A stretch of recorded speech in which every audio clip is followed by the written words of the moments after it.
Hola a todos, ¿cómo están? Tengan todos un muy buen día.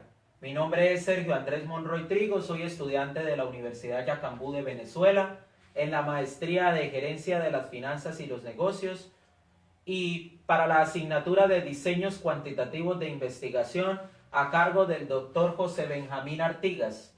En esta oportunidad les voy a hablar acerca del tema de población y muestra. Para hablar acerca de la población y muestra tenemos que tener previamente definido el problema a investigar y formulado los objetivos y delimitadas las variables. Se hace necesario que determinar los elementos o individuos con quienes se va a llevar a cabo el estudio o investigación. Para esto vamos a definir qué es población. Población es el conjunto de todos los individuos que pueden ser objetos, personas, eventos, situaciones en los que ¿qué? En los que se desea investigar algunas propiedades. Entonces, ¿qué definimos como población? Es todo ese conjunto que se puede determinar como personas, como eventos, como situaciones en los cuales están en un territorio y tienen unas propiedades en común. Se encuentran en un espacio o un territorio y varían en el transcurso del tiempo. ¿Cuáles son las características de la población? Entre las características de la población tenemos 4 características. En estas 4 características, ¿cuáles tenemos? Tenemos la característica número 1, que es la homogeneidad. ¿Qué quiere decir la característica de la homogeneidad? Que todos los miembros de la población tengan las mismas características como tal. ¿Según qué? Según las variables que vayamos a investigar en ese estudio. Luego vamos a ver la segunda característica. La segunda característica es la del tiempo. ¿Se refiere a qué? Se refiere al periodo en el cual vamos a hacer o a realizar el estudio a la población. ¿Qué necesitamos ahí determinar? Necesitamos determinar si el momento es presente de la investigación o si es una investigación de una recopilación de datos del pasado o dependiendo también el tiempo en el cual vayamos a durar con la población realizando la recolección de los datos, que es el próximo tema que vamos a ver. Vamos a ver luego tercera característica, que es la del espacio. Esa característica del espacio, ¿a qué se refiere? Se refiere al lugar donde se ubica la población que vamos a realizar la investigación. La población de interés en la cual vamos nosotros a realizar la investigación. Un estudio no puede ser muy abarcador en cuanto a la cantidad de población o la cantidad de individuos que conforman esa población, porque ya sea por falta de tiempo, por falta de recursos o por otras falencias que vayamos a tener en la investigación, no podamos abarcar toda esa cantidad de espacio de territorio en la cual se encuentra desarrollada o está implantada la población en cuanto a sus individuos que la conforman. Cantidad. Cantidad se refiere a qué? Es la cuarta característica. Es en cuanto al tamaño de la población. El tamaño de la población es sumamente importante. ¿Por qué? Porque ello determina el tamaño en el cual se va la muestra a tomar. Vamos a ver en el próximo tema qué es la muestra. Entonces, esta característica de la población es muy importante porque de allí determinamos cuál es la cantidad de la muestra. De la cantidad de la población determinamos cuál es la cantidad de la muestra. Y de la cantidad de la muestra podemos determinar la calidad de la investigación y la viabilidad y la fiabilidad de los datos que vayamos a obtener en cuanto a los objetivos que vayamos a lograr. Este también que nos limita el tiempo y nos limita la extensión de la población que vayamos a investigar, porque si tenemos una cantidad de población y una cantidad de muestra que es amplia, vamos a tener una mayor cantidad de tiempo en el cual necesitamos estar dentro de la población para obtener los datos. Vamos a hablar ahora acerca de la muestra. Ya hablamos sobre la población, ahora vamos a hablar sobre la muestra. Muchas veces se nos es imposible tener un contacto directo con todos los integrantes de la población.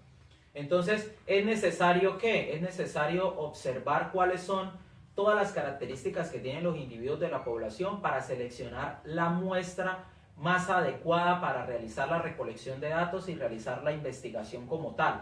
Entonces, los elementos que conforman la población o los individuos que conforman la población, de ellos extraemos un subconjunto del que obtenga o que tenga todas las características en cuanto al objetivo que vayamos a obtener. Recuerde que pueden haber varias poblaciones en una investigación y por ende una muestra por cada población.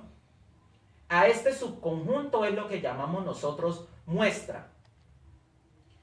Este proceso en el cual nosotros realizamos la escogencia de esa muestra es lo que llamamos nosotros muestreo. ¿Pero qué es la muestra? La muestra es todo ese subconjunto que representa como tal la población o las características que queremos obtener en cuanto a la investigación, y se selecciona mediante la técnica de muestreo, y la muestra siempre hace parte de la población. Eso es importante. La muestra tiene que estar inmersa dentro de la población que vayamos a investigar. Recordemos que en el anterior tema vimos que la población pueden ser personas, cosas o situaciones que se presentan.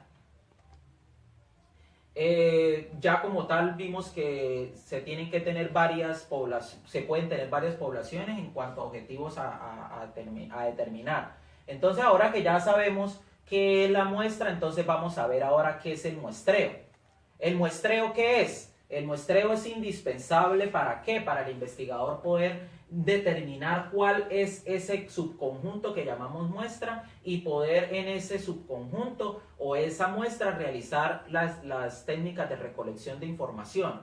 Entonces, el tamaño de la muestra depende ¿de qué? El tamaño de esa muestra depende de la precisión con la cual el investigador desea llevar a cabo su estudio. Pero por regla general se debe usar una muestra que pues deba ser grande en cuanto a los objetivos que se hayan planteado. Entre más grande es la muestra, mayor es la posibilidad de ser más representativa de la población. Tenemos diferentes tipos en cuanto al muestreo. Entonces, en los tipos de muestreo tenemos un muestreo que es probabilístico. En el tipo de este muestreo probabilístico tenemos que es donde todos los individuos de la población pueden formar parte de la muestra, tienen probabilidad positiva de formar parte de la muestra. Por lo tanto, el tipo de muestreo que debemos utilizar es el tipo de muestreo que debemos usar en nuestras investigaciones. Dentro de ese muestreo probabilístico tenemos varias posibilidades de obtención de la muestra, o sea, varias oportunidades o varias posibilidades de obtener dentro de ese muestreo probabilístico las muestras. Uno de ellos es ¿cuál? El muestreo aleatorio simple. ¿Qué es el muestreo aleatorio simple? El muestreo aleatorio simple es cuando se selecciona al azar cada miembro de la población, y este tiene el igual oportunidad de ser incluido dentro de esa muestra. Ese es el aleatorio simple.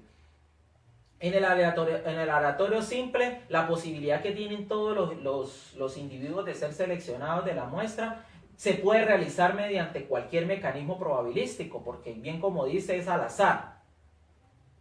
Siguiente, vamos a ver el muestreo aleatorio estratificado. El muestreo aleatorio estratificado es cuando se subdivide en estratos los subgrupos o las muestras, según las variables o características que se pretenden investigar. Cada estrato debe corresponder proporcionalmente a la población. Es frecuente que cuando se realiza un estudio se interesa en investigar una serie de subpoblaciones o estratos en la población, siendo importante que la muestra haya una representación de todos y cada uno de los estratos considerados. La siguiente. Dentro de la estratificación, pues tenemos que es un criterio en el cual tenemos una formación de estratos como tal. En esa estratificación también tenemos una fijación. Dentro de esa fijación es un reparto del tamaño de la muestra en los diferentes estratos. Entonces, hablamos para la estratificación de una fijación, es donde se reparte el tamaño de la muestra en unos estratos como tal, o en unas subpoblaciones como tal. Tenemos una fijación igual, que quiere decir que todos los estratos tienen el mismo número de elementos en la muestra. Y tenemos una fijación proporcional, que es cada estrato tiene un número de elementos en la muestra proporcional a su tamaño. Luego tenemos la sistemática, el tipo de muestreo sistemático. ¿Cuál es el tipo de muestreo sistemático? Es cuando se establece un patrón o un criterio al seleccionar la muestra. O sea, cuando tenemos una constante o un paso a seguir en cuanto a la selección en la muestra. El ejemplo es cuando se entrevistará a una familia por cada 10 que se detecte. Entonces, esos es los pasos a seguir en cuanto al tipo de muestreo sistemático.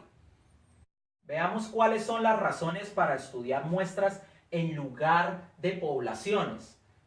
Estas razones para estudiar las muestras en lugar de poblaciones son diversas y entre ellas podemos señalar una, la A, ahorrar tiempo. ¿Qué quiere decir ahorrar tiempo? Estudiar a menos individuos es evidente que lleva menos tiempo. Entonces, si yo me pongo a estudiar poblaciones como tal, me voy a gastar una gran cantidad de tiempo en que estudiando una muestra que ya hayamos seleccionado, que contiene las propiedades y contiene todas las características de la población que debamos determinar. Entonces, investigar o analizar población se me echa o me gasto más tiempo que analizar muestra. Vamos a ver la otra, ¿por qué es mejor analizar muestras que poblaciones? La B, como consecuencia del punto anterior, ahorramos costos. ¿Qué quiere decir? Que como nos gastamos menos tiempo, si nosotros estamos usando personas que encuestan, personas que realizan recolección de datos, si nosotros estamos usando papelería, si nosotros estamos usando honorarios de personas que nos van a analizar esa investigación, por ende, si es menos tiempo, menos va a ser el costo de esas personas y menos va a ser el costo de la investigación final. La C es estudiar la totalidad de los pacientes o personas con una característica determinada. En muchas ocasiones puede ser una tarea inaccesible o imposible de realizar. ¿Qué quiere decir? Que si yo me pongo a investigar cada uno de los individuos que conforman esa población y si la población es grande, si yo lo hago a la población, de pronto no puedo llegar a analizar cada uno de los individuos que conforman esa población. Y si yo determino una muestra, sí puedo llegar a determinar cada uno de los individuos que yo ya determiné en la muestra. Entonces, por eso también es importante que usemos muestras en vez de poblaciones. ¿La D es qué? La D dice aumentar la calidad del estudio. ¿Qué quiere decir? Que al disponer de más tiempo y más recursos, las observaciones y mediciones realizadas a un reducido número de individuos pueden ser más exactas y plurales que si las tuviésemos que realizar a una población. ¿Qué quiere decir esto? Quiere decir que como tenemos más tiempo y más recursos, podemos realizar muchas más observaciones y podemos realizar muchas más características específicas en cuanto a la muestra que hemos seleccionado, que si utilizamos una población en la cual si lo usamos uno por uno tendríamos que mirar muchas menos características que contiene el individuo como tal. Luego vamos a ver la E. La E, que es la selección de muestras específicas, nos permitirá ¿qué? Nos permitirá reducir la heterogeneidad de una población al indicar los criterios de inclusión y o exclusión. ¿Qué quiere decir esto? Que al yo determinar como tal un muestreo y que ya ese muestreo tenga los individuos adecuados que me den las características de la población, yo puedo reducir esa heterogeneidad. ¿Qué quiere decir esto? Que yo puedo tener una homogeneidad más en cuanto a los individuos, puedo determinar y puedo seleccionar que ese muestreo contiene los individuos que tienen las mismas características que yo deseo obtener en el objetivo o dentro de toda la investigación como tal, y evito que tenga dispersaciones o que tenga diferentes características en cuanto a los individuos si tomara una población como tal. Esto fue lo que hablamos acerca del tema de la población y de la muestra. Muchas gracias a todos por haber prestado la mayor atención. Espero haya sido de su mayor agrado y haya sido de su mayor utilidad. Muchas gracias y hasta pronto.